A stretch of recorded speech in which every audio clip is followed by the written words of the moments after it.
बिस्मिल्लाहिर्रहमानिर्रहीम। अस्सलामु अलैकुम नाज़रीन, आज हम आपके साथ हज के दिनों में रिज़्क के बंद दरवाज़े खोलने का एक ऐसा अमल बताएंगे जिसको करने से आपकी हर मुश्किल आसान और रिज़्क के बंद दरवाज़े खुल जाएंगे।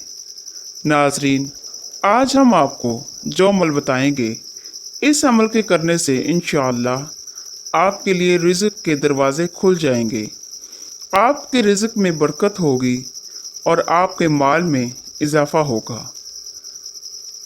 करना ये है, हज के दिन इस अमल को आपने करना है। इस अमल की इजाज़त आम है। ये अमल हज के दिन किसी भी वक्त कर सकते हैं।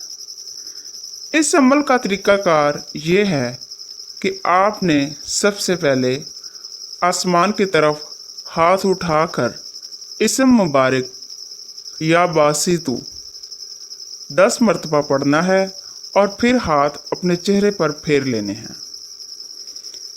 एक बार फिर सुन ले कि आपने आसमान की तरफ हाथ उठाकर इसम मुबारक या बासितु 10 मरतबा पढ़ना है और फिर हाथ अपने चेहरे पर फेर लेने हैं। इंशाअल्लाह ताला इस अमल की बरकत से आपके लिए रिज़्क के दरवाज़े खुल जाएंगे।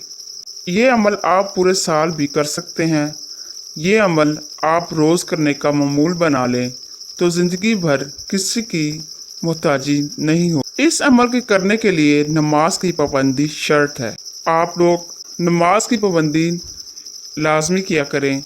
जो लोग 5 वक्त का नमाजी होगा उसके लिए ये वजीफ़ा बहुत जल्दी से अमल करेगा, और औरतें अपने मखसूस अयाम में ये अमल नहीं कर सकती। मखसूस अयाम के बाद इस अमल को करना है। जज़ाकल्लाह खैरन कसीरा। अस्सलामु अलैकुम।